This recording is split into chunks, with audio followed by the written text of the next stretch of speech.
came, it was around 12 in the morning on Saturday. In the afternoon on Saturday, he came and sat there. Food imeiva. Yeah, I told him rice is almost getting ready. Guy, do you know what? After he ate, after he did everything, guy, he carried the gas. He carried the gas to where? To Shyrock. Ah. So we had a stove. What? But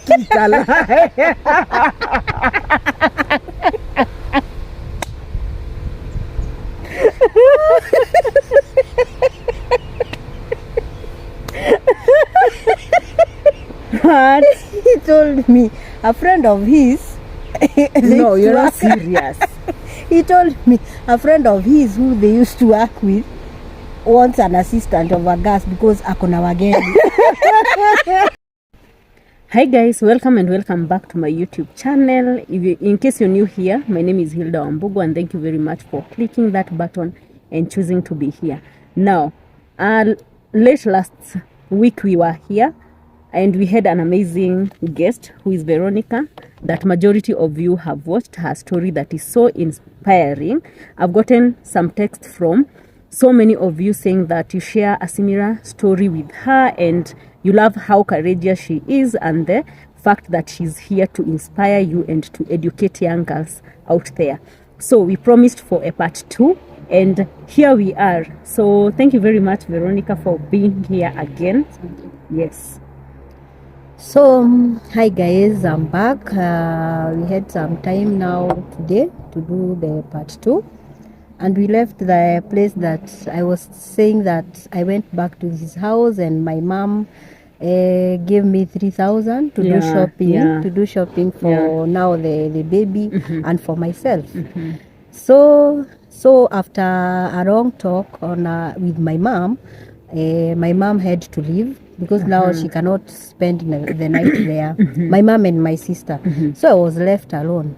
So after being left alone with him, he was there.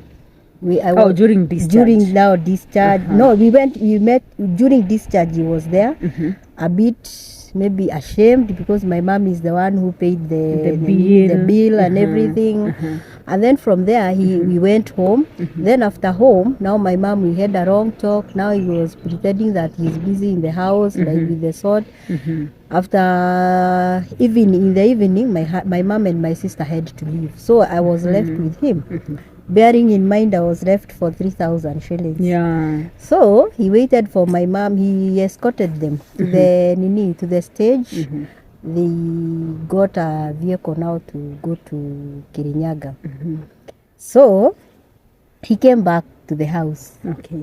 So he came back to the house and told me, now since you cannot be able to walk around, give me 1,500. I go do shopping.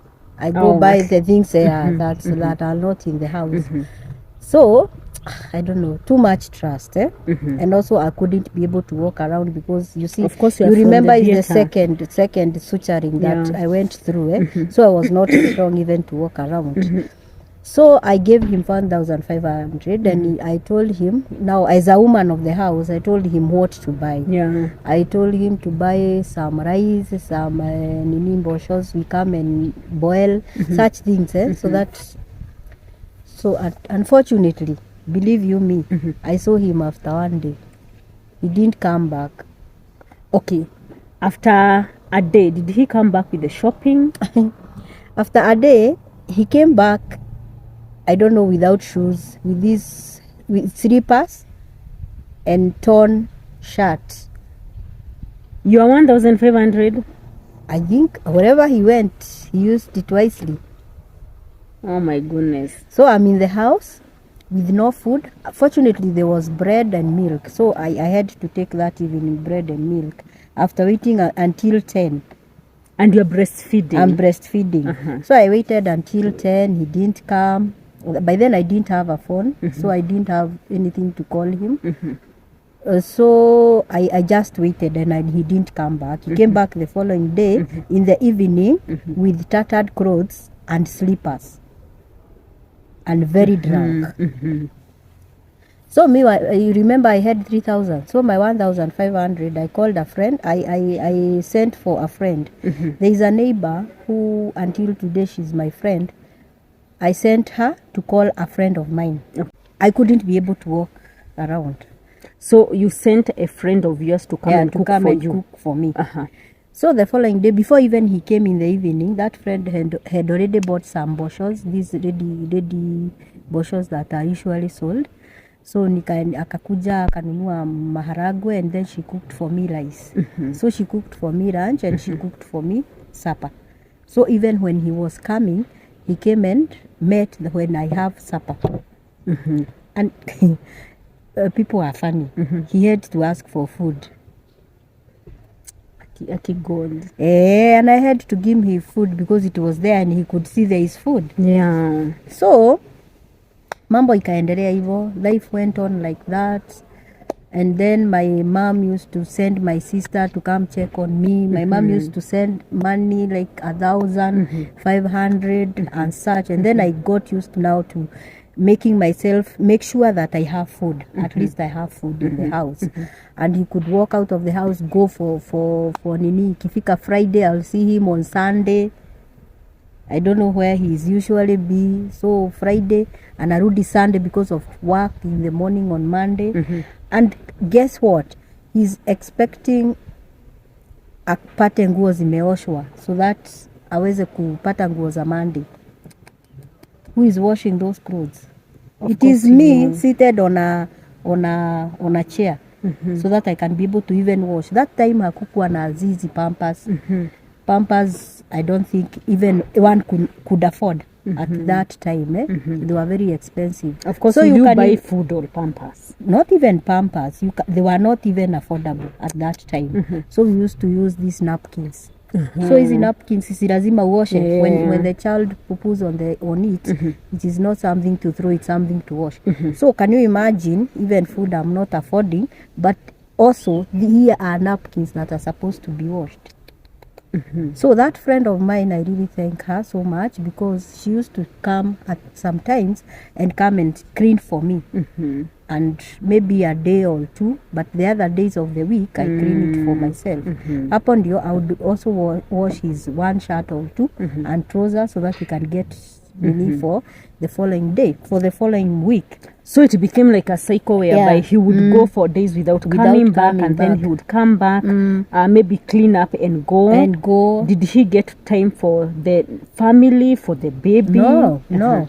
That's why I'm telling people, if you see somebody doesn't love you, don't force yourself to that person. From the word go. Because you will be stressed out. Because like he didn't want me in his life. Like me, I went on forcing myself to him. So you see, he didn't have any feelings like coming back. What is he coming back to? And he doesn't need that person. You see, even the product, he doesn't need that product. So he couldn't come back home. So ladies out there, don't force yourself to somebody because you've become pregnant. So again, time won't change an individual just because there are percentage that usually change, and they get involved with their families and life moves on.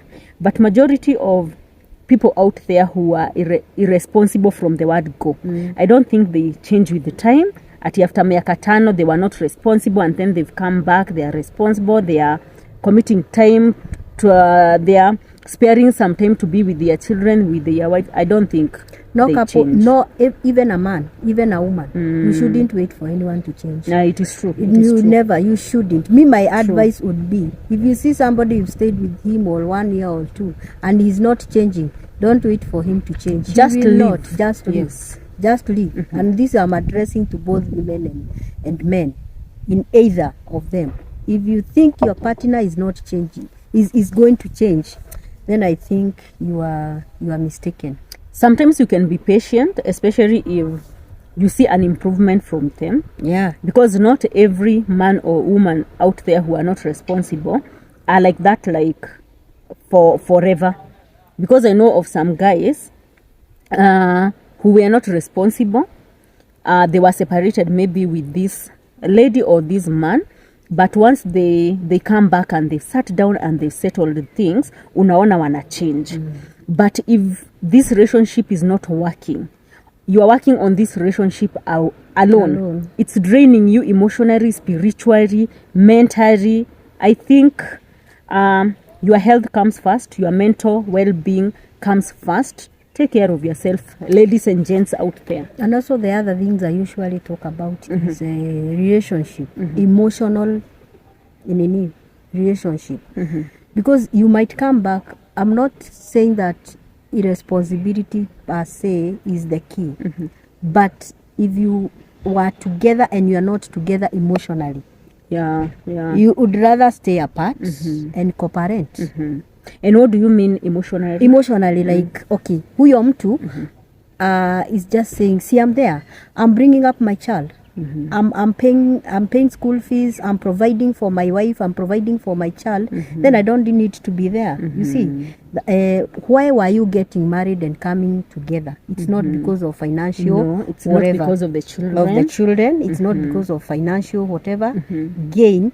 It is because of that emotional attachment that you have with your partner. But if there is no emotional attachment, there is no marriage. True.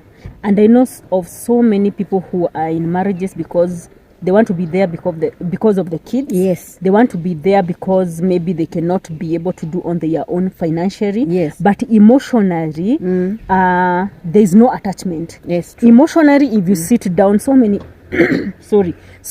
people out there, they are suffering emotionally because they are no longer together with their spouses. Yes. When it comes to maybe the sexual life, ilikufa a long time ago.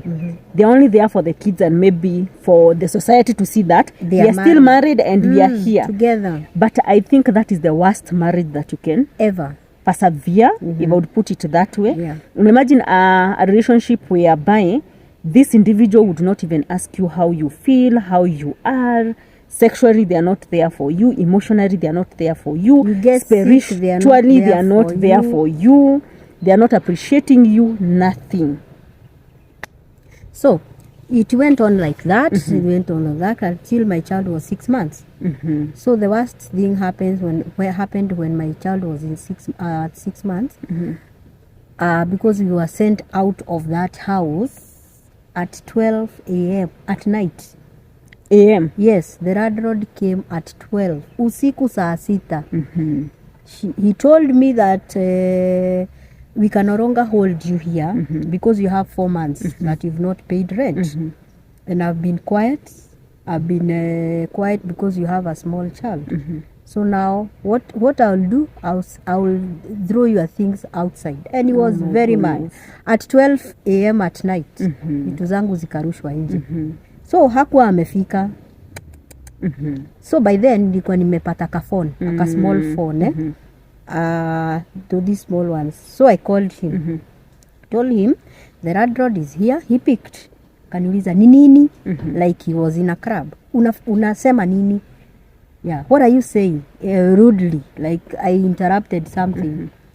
So I called him. I told him our things are outside. The road has thrown our things outside. I am outside with the child.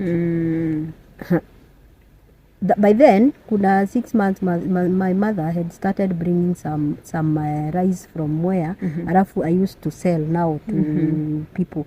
So I had saved some money. I had some 3,000 shillings I had saved throughout hawking now rice, mwea rice. So me, I was outside, but I had money. But you see, for 3,000, where can you go at night? Who are you going to wake at 12? To give you a house? No one. So fortunately, there is a lady who is still my friend even today. She's the one who told me when they had that commotion of things being thrown outside. She woke up. And I can imagine 12 a.m. you were already asleep. Yeah, I was. So nile mnaamshwa and then your things are being thrown outside. Oh, I'm like, yeah, good. We were outside and I had my 3,000. So that lady, she was a neighbor some meters away. So she woke up and asked me, now where are you going to go? Nikamuliza, mimi, I am a visitor here in Nyeri. I'm new. I've not lived here for so long. So I even don't know where I can go. Akaniambia there is somewhere I know, and this landlord, I'll wake her up. She's an old woman. I'll wake her up. It is to houses that wooden, yani made, I don't know what we call those things. Ziko lakini ziko na spaces. It's houses that you can be able to see inside and outside. So she woke that lady up. Akamuuliza, do you have a house that is empty? Akamwambia, yes, I have a double room that is empty. How much is that double room? You know, down haiko cemented, iko mchanga. So na nje iko na huto tu vitu tunaona ndani hizo. I don't know. So someone from outside can see me. So akasema it is 600 plus deposit of 600. That is 12.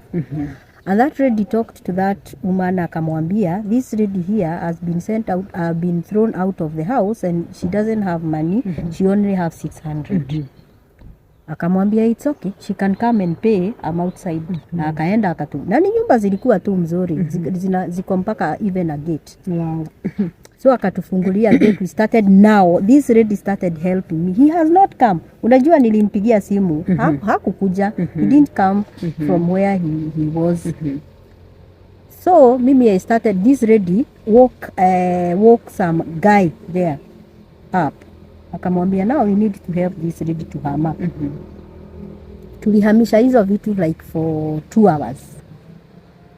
And then from outside, the house had steamer, had electricity. So ukiakisha steamer hivi, ukiweka bulb, like unaonekana ukiwa nje. And you are in the house. And you are in the house. My goodness. And you are in the house. And mind you, we are from afar. And mind you, this man is not that he's not employed he's in a government office.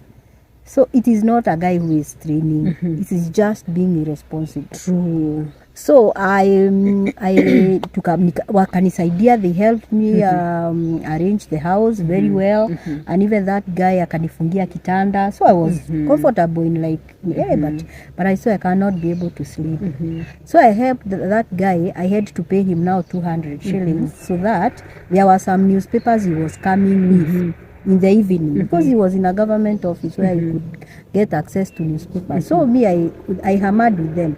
So I told that guy, at least kwa bedroom anieke hizo newspapers ziweze kulikava so that I can be able to sleep. Ni avoid hiyo right yenye inaingia kwa the right that is coming to the house. And that is exactly what he did. He's a good guy. Actually, alitoka kwangu around, I think around 2 a.m. And the husband of the house is heard that you were sent away, and he is not yet here. Even though he woke up today, he can attest to that story. So I did all what I could to make the house look good. Even the table room, kaeka magazeti and everything. Can you believe when he came now, he called me, kaniuliza niko wapi? And he was very comfortable entering that house, sleeping, waking up in a suit in the morning and going to work. Yes, like nothing happened. And he didn't question where did you get the money? No. What do you think? He can ask where you got the money, and when you are even newly, when I had my kid, you remember he came to eat rice with this, without even knowing where that money came from. So he can comfortably enter in the house and doesn't ask where. So these are things that I hear with women out there, that a man can come, he does not provide. Yes. He don't buy food, but he'll come and get served with food and eat comfortably. Yes. You men are the one who are making your women to go out with other men. Because now, if at all I can be able to provide you, and you don't even want to bother where I got money from, and I'm jobless, where do you think I got money from? Whereby the lady is paying the rent. Yeah. Now, one of the things that I said, I'll never blame women out there. Yeah. Women go through a lot to bring up their kids. Yes. Women are in homes whereby maybe men are not providing, but they're still catering for that. That is why you see women shoplifting in supermarkets. Unapata wanaiba mpaka chakula. Because I believe a woman can do anything for their kids. To eat. You can imagine I was hawking rice with my wood which had not healed. And I still have somebody who could cater for me. At around 4 months, I had started hawking rice. Why do you think he did all that? He was not there. He was not responsible. He didn't care that you had a daughter. Remember, I forced myself to him. Remember, I told you turudi pale nyuma. Nikakwambia mimi mwenyewe ndio nilijileta kwa hiyo nyumba. Just because you got pregnant and you felt like mtoto ni wake, I can now be the wife. Yes. All that. Yeah. So remember, I forced myself. I came before I gave birth. I came after being paid for the hospital bill by my mom. I still went back to his house. So still I was forcing myself to him because even these days when that day that my Nini was thrown out, I would have afforded to go to my mom. True. But I went back ahead to that house and got a house for him to come and live in. He stayed there for 6 months. Can you imagine? 6 whole months. Now my daughter was 1 year and around 2 months. Now, Veronica, you mentioned that you have 2 kids. This man is not responsible. Most of the times he's not coming home. Mtoto wa pili alitoka wapi? Mtoto wa pili ni after long. After that was 2003, 2004. Mtoto wa pili ni wa 2008. So you see, after now tumetoka kwa that house, that wooden house. We went to a single house, a double house now, a stone hill house. Wow, life is getting better. Life is getting better, my friend. Unaona sasa ameanza tushughuli sasa. He's now starting to think. And then when you notice a slight change, you become more encouraged to continue. Yeah, you are like, let me persevere. This is still my husband. He will change. He will come along. My friend, we went to that double house. Double house now I had to have ujanja. If he is ready to pay, I would coordinate with the landlord. Come and lock the house. You're not even serious. Come and lock this house. You'd call the landlord to come and close the house. Yes, because definitely he will pay. If it is around 5th or 10th, 11th, come and lock the house with a big padlock from outside. So that I call him and tell him that tumefungiwa nyumba, and out of the shame he would pay the house. But he was an addicted somebody who used to drink daily. I usually laugh sometimes because there was a day I was cooking some rice in the house. And then I think he was harassed in the club because of not paying bill. So me rice iko kwa jiko. I'm even trying to imagine what happened. Rice iko kwa jiko. Bibi hata I think ujinga ingine is funny. Ati I want amepata rice iko almost kuiva and the stew was ready. He came, it was around 12 in the morning on Saturday. In the afternoon on Saturday. He came and sat there. Food imeiva. I told him rice is almost getting ready. Guy, do you know what? After he ate, after he did everything, guy, he carried the gas. He carried the gas to where? To Shairo. So we had a stove. What? What? He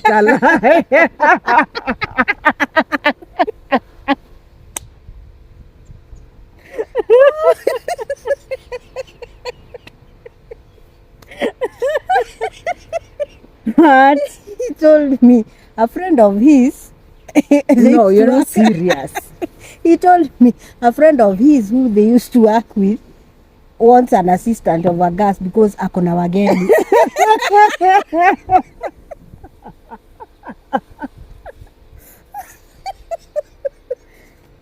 And he's bringing the gas in the evening after they finished cooking.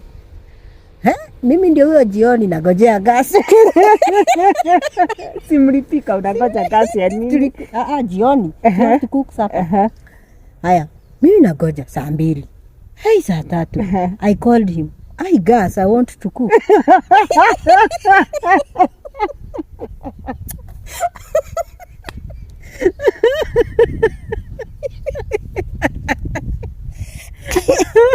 Gas, I want to cook. Nikamwambia I will use the stove Akaniambia now siwezi enda nitoe gas mbele ya wageni. I cannot go and remove the gas from the visitors where the gas is. So let's wait for tomorrow. The gas will I will give you back the gas tomorrow. Where Mimi, I don't know what caught me. I went now to the shopping center where he was drinking. Where Ukaona gas kununua yako. fuel inaitwa aje? Paraffin. Yes, Because paraffin. now I want to use the nini. Let me tell you. It's a crab where ilikuwa na mrango imefunguka. Me I saw my gas there. I saw my gas. I was tempted now. I nikaingia crab hivi nikamchungulia. I peeped. When I peeped, I saw him now. He is drunk. And there's a woman here. There is another woman here now. He's at the center. All these women are holding him now. Kila mtu ako na pombe yake, kila mtu na yeye. They had, there was this kapombe, the red, I don't know what is used to be called. That it used to be red with a cast bottle. Kingfisher, thank you. That Kingfisher, huyu akona Kingfisher, huyu akona Kingfisher, and then he has Guinness. And then they are holding. And I'm like, And your gas is there. My gas is there. I'm like, wow. Now what do I do? How do I start? You remember I'm still naive. I'm still not exposed that much. But that day I got courage. Nikaingia kwa crab. I asked him, excuse me, nataka kukuona. Akaniuliza, what do you want? Nikamuuliza, I need my gas. Akaniuliza, a gas that you had bought or a gas that I don't know what kind of a gas you want. Nikamwambia, I need my gas to go and cook for my child. Akaniambia, is there no stove? I told you to cook with stove. Can you walk out of this club and go? And in the next minute, if I see you, I am going to get you slapped. Na si mimi nitakuslap. Hey. Sema, acha nitoke speed ndio nisiharibiwe su. I don't want my face to be spoiled. I just walked out. And What was the reaction of these women that he had? No, that now Nini, the person who was, what are they? The bartenders. She followed me. She was already. She followed me and asked me, let me ask you, does it mean that he has gotten this gas from your house? Na, because he has told me he has three gases in the house. So one, that one is not being used. So, anaweza iweka, that time, I think it used to be 3,500 or something. I don't remember. Anaweza iweka, akunywe, akipata pesa, airudishe in the house. So me, I told that lady, Mimi, I've been left without gas in the house. So I'm going to buy paraffin and I go cook. Kaniambia hapana. I am a woman and I totally understand you. Kuja uchukue hii gas yako uende nayo. What I'll not do next, I'll not sell to him any other beer Without cash. Yeah. Sasa msichana alichomoka hivi akanipea gas. Without him knowing that nimepewa gas. So when he started telling that guy ati niuzie pombe, that lady niuzie pombe, akamwambia your money for that 500 yenye ilikuwa inasimamiwa na gas imeisha. So I'll not sell it to you again. Na mimi nimejibebea gas yangu na kanini, I had a reso. Nikafunga. That time the kid is in the house. Though kako around 2 years na kamelala. So me I carried that gas with that reso I had. Nikaipeleka kwa nyumba. Let me tell you, after he realized that the gas was back to the house, ile vita nilipokea. Why do I have to go and shame him, embarrass him in front of people? I don't know what I had gone to talk to that barmaid. She gave me back the gas. Ndio mimi nimefanya asinunulie watu pombe wenye alikuwa ananunulia. So this drinking was that bad? Yeah, it was. He had to drink and buy for people. And that has been his life. Lazima anunulie watu pombe, lazima watu akae wakimtaja everywhere, the way he's generous. So people used to see me as the bad one. Yeah. Because out there he's a society man. But when he comes back into the house, those society men are very bad because they tengeneza their name out there, but what you're facing back inside, home, back they are home, not supportive. they are not supportive. They are not, yeah. Well, so he beat me up. We went on like that. Life was like that. No change, nothing, humiliation. Were there days whereby maybe frustrations. life was easy, he would provide, he would be there for the family, for the kids? Now when the child started at 2 years, started going to school, he started paying school fees. By the way, he was very good school fees payer. Very good. And for me, I thought it is also good to help him. So I started other duties like providing food through my two small businesses, my small hustles. So tukaenda hivyo maisha na yani ni kama it's called condoning ama kuvumilia mtu. Like you are living like a slave but you're still continuing to live. I have a question. There's a point that you've mentioned that you started chipping in paying for the house, for food and all those. Would you advocate for that? No, I wouldn't. I wouldn't because I would to those people who are helping each other genuinely. And those men that anakuja anakuambia Mika, I can only be able to pay the house rent and food. And you, if you have something that you are doing, let us help each other. So if they're supporting each other, it's okay. But there is this person who has money, but diverts it to other places because you are chipping in. I wouldn't advocate for such a woman. And let you take all the responsibility. I would let you take all the responsibility and also chip in where possible. Where possible. But it shouldn't be made mandatory that I should chip in. So for those men who are capable and those who are not capable, I'm advocating people to support each other, especially nowadays when the economic status is very bad. People can be able to support each other. But don't support somebody and let this somebody diverts his money to and abandon all the responsibility to you because he saw you can. There is a time that came that he stopped now paying even school fees, and he would send me and talk to the head teacher, tell me nitaripa. So fees could accumulate, and it is not that he doesn't have money. And as long as his house is paid and food is there, he was comfortable. So you see, when you encourage somebody to continue, they go abandoning their duties, abandoning and left, you are later left to cater for them, all of them. Na since unataka hii family na marriage work, you continue and supporting and standing in for the family. So me, I wouldn't advocate for that. So maisha ikaenda hivyo, then he got promoted at work, and we had now to shift to somewhere else where he took a loan. He took a loan of around, I think, 100,000. And when I knew that he's taking a loan, I had to cover this money. Because I knew if this money is taken, it's going to be just wasted in the club. So me nikamwambia, I personally went and looked for a house where I can put up a small business. Because I had already now started distributing cereals like rice. Nilikuwa natoa Mwea, nilikuwa na ndengus, and small, keeping them in my house and started distributing kwa people, hawking. So I thought if I put up something small, like a small cereal shop, I'll be able to sustain myself. Nikatoka hiyo estate nikaenda ingine. I looked for a house. I found a house that where you unaweza weka shop, you partition, and then the other part is the house. The house. So I got a house. I came and told him I knew your own, it was around 150 natoka Friday. I knew. So I knew if I don't corner him on Friday, I'll see him maybe after 2 weeks when that money is finished.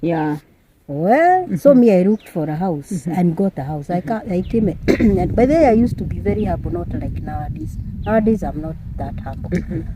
Life has taught me character development.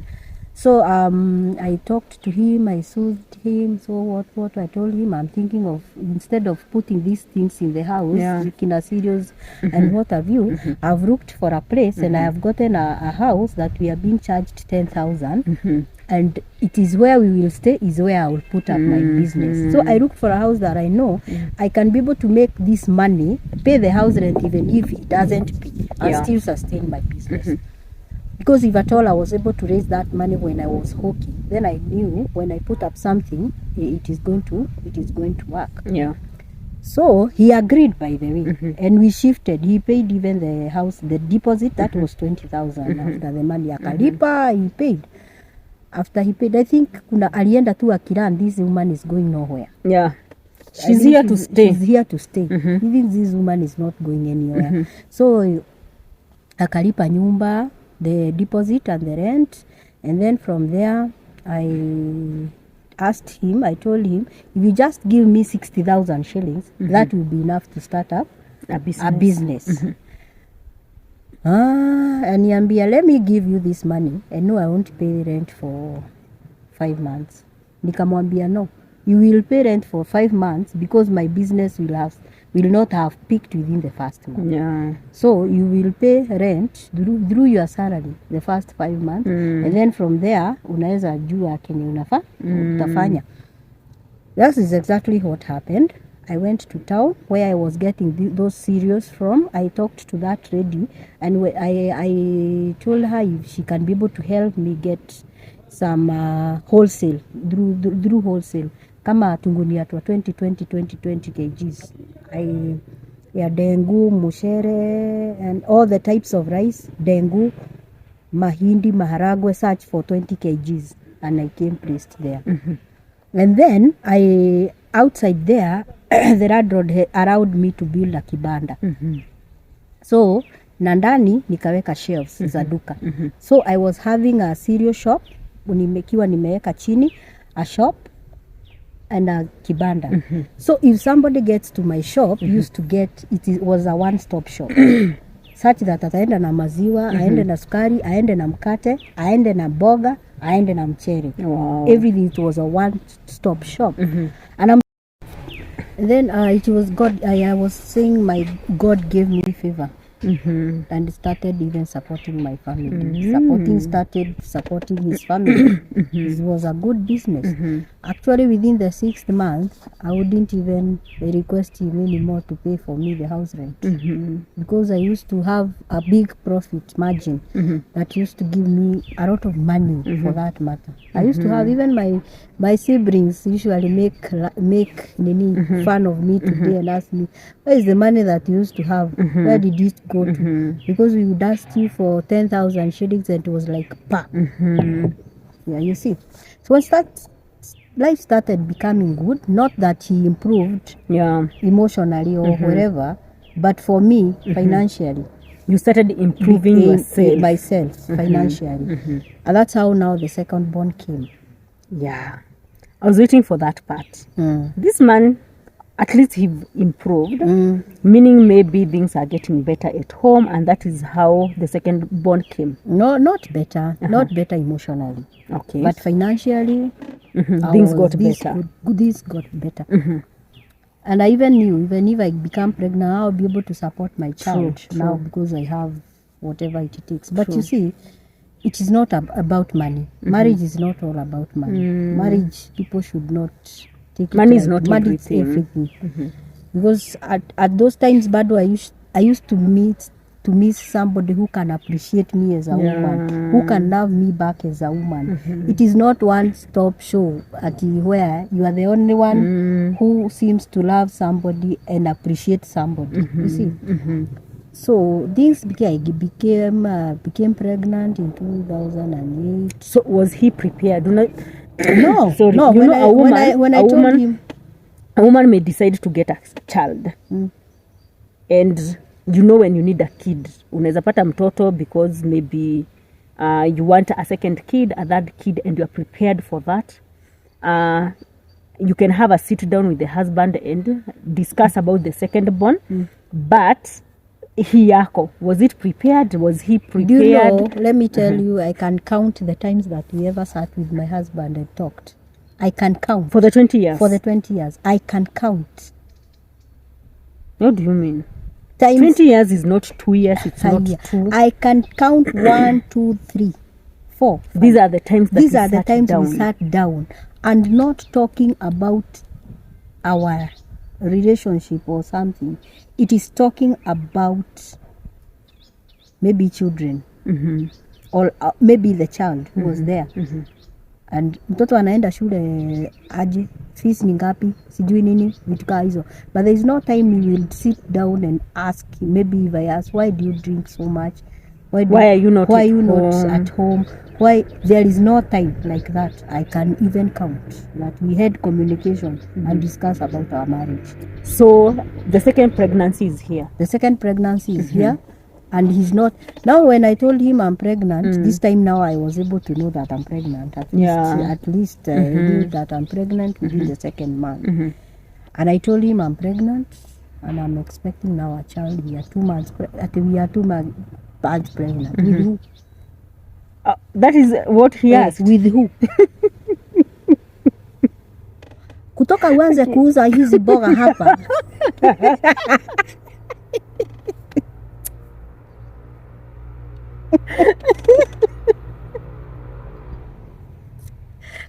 From when you started, that was the comment, and I usually remember. From when you started selling these cabbages here, kwanza alizita boga. You didn't even refer to the cereal shop. The way I had a big shop. Okay, you do know why I got favor? The wherever I was it was a gorofa. Yes, it was a flat. And those people who used to live there, all of them were shopping down there. Were bankers. Yeah, So I got the phone, the Equity, Kwanza Equity. I used to get their phone calls in the evening at around 3. Vero, uniwekee hii, uniwekee njugu, unikatakatie cabbage, uniwekee nyanya, uniwekee carrot, na kwa hizo vitu you greet, yani I used to prepare them. Mtu anakuja tu anachukua kwenda kupika. Anaenda anapika. Wow. Let me tell you the favor I even got. It is beyond. And that I even employed a house girl. Wow. I employed a house help who used to help me now. Na mtoto ni mkubwa ako shule. Ako shule by then. So ni kupeleka mtoto anakuja, we continue working with the rest of me. So that girl, but I know that girl, I really appreciate her. She stayed in my house for around 6 years. Wow. And she was good, very hardworking. Because even the time I got the second pregnancy, I reacted with sulfur and had to be in the hospital for 4 months. Wow. 4 months and I was pregnant. So I reacted with sulfur, was in a very bad condition that I almost died. Sorry. So I left that girl the business. And actually when I came back from the hospital with the child, because I stayed there until my child was delivered, a preterm, and he was kept in the incubator for around a month. So all that time my business was running. Let me take you back to kutoka uanze kuuza mboga. You told him I'm pregnant. You are pregnant. Yeah, kutoka ni uanze kuuza these cabbages here. Kwanza aliziita cabbages. From when you started selling these cabbages, I am seeing you are having relationship with these men who are working in Equity Bank. Sasa mimi, I'm out of that class. Na ni ile you remember Mimi, I had done public relations as a course. So for me, customer handling, I was very good at that because I'm trained. And also, you see now it's your business. And of course, you're taking care of your customer to come back. So me relationship yangu was like always smiling. Unikufanyia aje, nikukatakatie boga kiasi gani, ni nini. He didn't want to see that. He always said that after that, I used to sleep with them. So he said, kutoka uanze no wonder you have gotten pregnant. The smiles have become now have resulted to you becoming pregnant. Go and look for the father of that child. So he was not even supportive of what is happening, the growth that you are getting. No, it is these men. I don't know whether they are narcissists or they are what. These men who see you in life improving and they feel jealous, like they can kill you. And they can kill you. And even my sisters and brothers can attest to this because because he's not there at to respond story, but this is the truth. This is the truth. So akaniambia I go look for the father. And even he said the child is, when I reacted with sulfur, he said that the child is not his. It is this reaction yenye ukipata pregnant na mtu sijui blood inafanana, I don't know what, sijui the rest are not the same, sijui the rest zimefanya nini. He really explained to me that this guy, he was like a doctor. Yeah, so me I said, yeah, so it is okay. Then me I went to the hospital. So he denied the first pregnancy, he denied the pregnancy. Until one day I asked him, are you impotent? Because every time I get pregnant, you always say the pregnancy is not yours. Do you have a story of getting, are you infertile or what happens? Because you have to deny every child that comes. But why do you think that happened? Kutoka pale ni vyenye you are here but he wasn't interested. So mi nikamwambia this time round hutanitesa. This time round, okay, he had already put me in his scheme, the medical cover. So I was not even worried that he will not. I'll just present my card to the hospital where I went. So out of those 4 months I was in the hospital, the business went well. But those 4 months he came counted times when I was in the hospital. Counted times. I can tell you for sure. My mom was coming out from Sagana almost every day. But he wouldn't come. But he didn't come. My sisters and brothers were coming to check on me. And I stayed in the hospital like I became one of them, one of the hospital staff. Yeah, 4 months is quite a long time. But I thank God I came out safe with my son. So after delivery, did things change? Change what? What change? At least the son is here. A child is a child. And people should not put those beliefs that when you say a male kid for a man, he will change. That is trash. I must call it trash. For me. Maybe others would. Yeah. But for me, that did not apply. You remember the child is here. Yeah. And I think the father is a banker. Yeah. According to him. One of the bankers. One of the bankers who are living in that plot. I think they were the fathers. So me, I actually more and more so nasty things until now. That lady who was bringing up my child was very good. The house help, she went on with the business until I was able now to be stabilized back to the business. I worked for that 2008 because he was born July. So I think I conceived in 2007, if I'm not wrong.